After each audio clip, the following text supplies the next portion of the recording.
नमस्कार, मैं राहुल कठेरिया।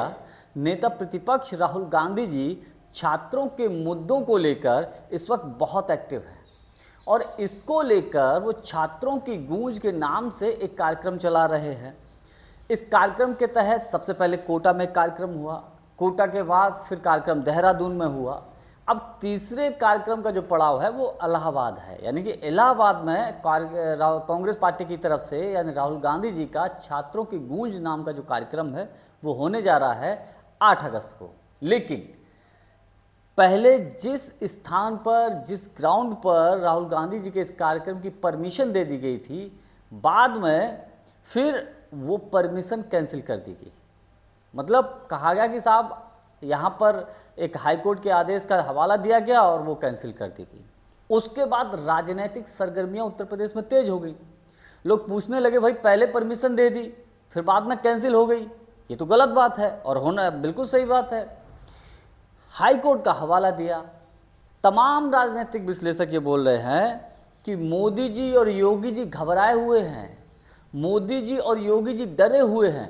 डर की वजह से उनके ऊपर एक दबाव डाला गया है, प्रशासनिक और राजनीतिक दबाव डाला गया है। जिस ग्राउंड में वहाँ के जो मुख्य कर्ता धर्ता है उनके ऊपर दबाव डाला गया है कि इस परमिशन को कैंसिल करिए। बाद में जब ये मामला ज़्यादा तूल पकड़ा, कांग्रेस पार्टी जिद पर अड़ गई, फिर बाद में उनको उसकी परमिशन दे दी गई कि आप यहाँ पर कार्यक्रम करिए। ये सिर्फ फर्स्ट टाइम नहीं है। इससे पहले जब कोटा में छात्रों की गूंज का नाम का जो कार्यक्रम राहुल गांधी का हुआ था, तो आपने देखा था राजस्थान सरकार ने किस तरीके से रोड़े अटकाने की कोशिश करी। देहरादून में जब यही कार्यक्रम हुआ तो किस तरीके से परमिशन होने के बावजूद परमिशन कैंसिल हुई, फिर दूसरी जगह उनको कार्यक्रम करना पड़ा। वही स्थिति इलाहाबाद में है। अब योगी जी और मोदी जी इसलिए डरे हुए हैं कि भैया 27वें उत्तर प्रदेश में विधानसभा का चुनाव है। कहा यह जा रहा है कि इस कार्यक्रम को लेकर लगभग 2 लाख के आसपास छात्रों ने रजिस्ट्रेशन भी करा लिया है। अब सोचिए, जब राहुल गांधी जी को सुनने के लिए 2 लाख या उससे ऊपर छात्र इकट्ठा होंगे तो सरकार की तो हवा टाइट हो जाएगी। सरकार तो ये बिल्कुल नहीं चाहती ना कि लीडर ऑफ अपोजिशन को कोई सुने, लीडर ऑफ अपोजिशन को कोई बात जरा उनके कानों तक पहुंचे। गवर्नमेंट तो बिल्कुल नहीं चाहती। अरे भैया, इस वक्त जो सरकारें हैं ये निरंकुश सरकारें हैं, तानाशाही वाली सरकारें हैं। इन्हें लोकतंत्र से कोई मतलब नहीं है।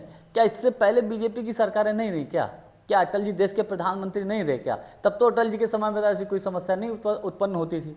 कांग्रेस की जब सरकारें होती थी तो कांग्रेस ऐसी कोई समस्या किसी को उत्पन्न नहीं करती थी।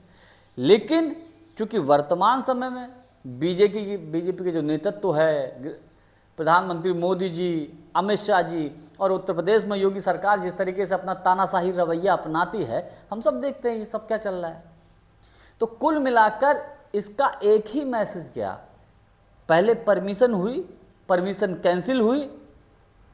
इससे राहुल गांधी को सुनने और देखने के लिए अब और ज़्यादा लोग आएंगे। अब परमिशन तो हो गई, ये कार्यक्रम और अधिक चर्चा में आ गया। खबरें तो यहाँ तक थी, जिस जगह कार्यक्रम कैंसिल हुआ लोग बोलने लगे साहब अलग अलग इलाहाबाद में और भी जगह प्लेसेस हैं, ग्राउंड हैं कि वहाँ कर लीजिए, कोई कह रहा वहाँ कर लीजिए। क्योंकि राहुल गांधी जी का तो, गांधी परिवार का तो ये एक तरीके से ये कह सकते कि पुश्तैनी घर है इलाहाबाद। प्रयागराज गांधी परिवार का पुश्तैनी घर है। आज़ादी के आंदोलन का मुख्य केंद्र हुआ करता था इलाहाबाद। तो कुल मिलाकर सरकार घबराई हुई है, सरकार डरी हुई है, चाहे केंद्र की सरकार हो चाहे राज्य सरकार हो।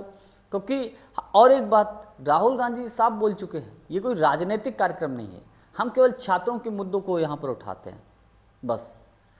तो डर तो भैया है ही। जिस तरीके से 24 के लोकसभा के चुनाव में अगर लोकसभा की सीटों का अगर बहुमत का आंकड़ा देखा जाए तो इंडिया गठबंधन के पास है, वही चीज़ें फिर दोहराई जा रही। कहीं अगर वैसा हो गया, और राहुल गांधी तो अभी से शुरुआत कर दिए हैं, तो भैया योगी जी की तो गई भैंस पानी में। तो शायद मुख्यमंत्री जी को ये खतरा या अभी से लगने लगा कि मतलब इनको रोकना चाहिए। लेकिन राहुल गांधी भी कोई आम इंसान थोड़ी है भाई, लीडर ऑफ अपोजिशन है, तो लीडर ऑफ अपोजिशन का भी अपना एक प्रोटोकॉल होता है। खैर, अब परमिशन मिल गई है। देखने वाली बात ये होगी कि राहुल गांधी जी का ये कार्यक्रम कितना सक्सेसफुल रहता है। जानकारी हमारी आपको कैसी लगी कमेंट्स करके हमको ज़रूर बताइएगा। बहुत बहुत धन्यवाद। नमस्कार।